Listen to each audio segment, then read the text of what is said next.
देखिए प्यारे बच्चों, मैं यूपीएस बदनपुर में सर्व समीकरण मैं आपको क्या बता रहा हूँ। देखिए मेरा उद्देश्य है सर्व समीकरण के माध्यम से बीजगणित, अंकगणित और रेखा गणित को जोड़ना। हमारे गणित में गणित की कितनी शाखाएं हैं? एक तो है बीज गणित, ठीक है, और एक क्या है अंक गणित, और तीसरा क्या है रेखा गणित, ठीक है। तो देखिए ये बीज गणित है, ये जो लिखा हुआ है क्या है बीज गणित से मतलब है जिसमें अननोन वेरिएबल, ऐसे चर अज्ञात चर हो।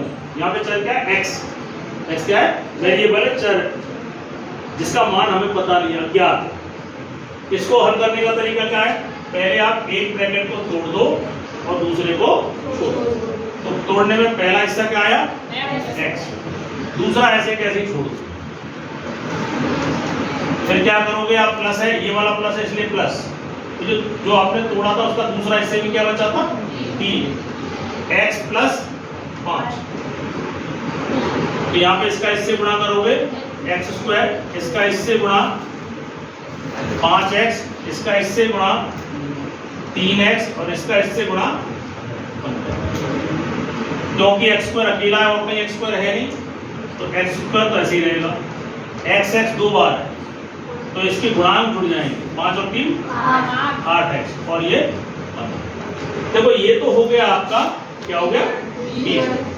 हमने बीज गणित की दृष्टि से इसको हल कर लिया, जो आपकी किताबों में भी इसका हल इसी तरीके से दिया हुआ। अब मैं इसको देखो अंक गणित से जोड़ता हूँ, क्योंकि इसका नाम है अंक गणित, तो तुम्हें कोई ना कोई अंक लेना पड़ेगा इस अज्ञात वेरिएबल की जगह।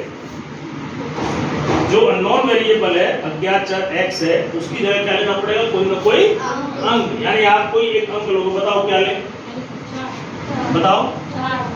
माना कि x इक्वल टू 2 ले लो, 2।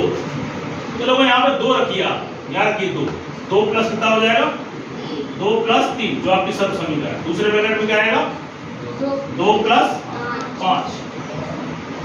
और अब जो सर्व समीकरण का जो एंड में हल आया, इसे देखिए, इसकी जगह हमने क्या लिया है 2 लिया है ना, तो 2 का वर्ग, और 2 का वर्ग क्या हो गया, और यहाँ पे प्लस 8 गुणा 2 और प्लस कितना है 15।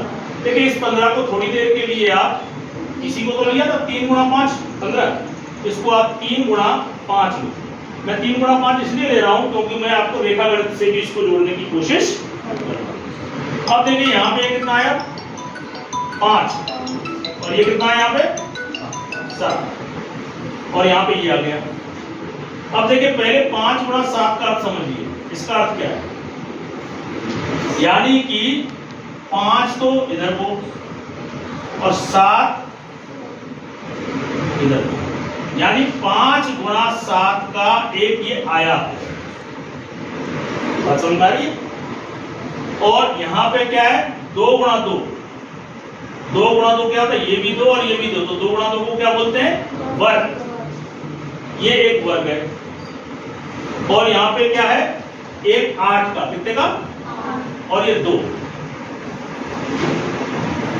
ये 8 गुणा 2 का एक वर्ग है, वर्ग नहीं सॉरी आया, क्योंकि 8 गुणा 2 क्या हो गया आया, तो इसकी भुजाएं अलग अलग हो गई।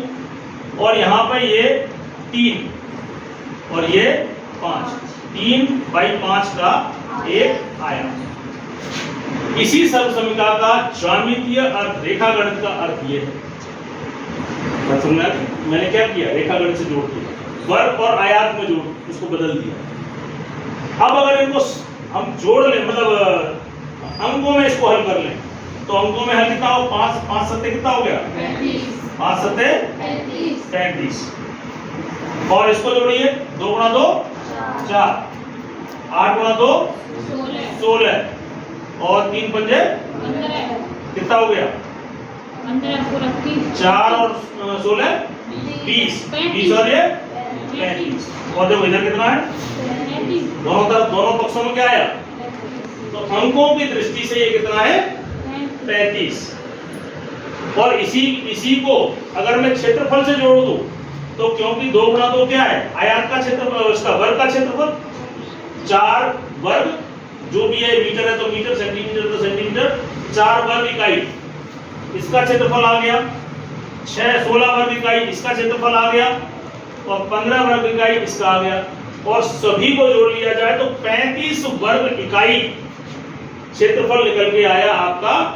इस पूरी सर्वसमिका से बने ज्यामितीय जो भी आपकी आकृतियां बनी, उन सभी आकृतियों का जोड़ 35 वर्ग, उन सभी आकृतियों के क्षेत्रफल का जोड़ जो कितना आया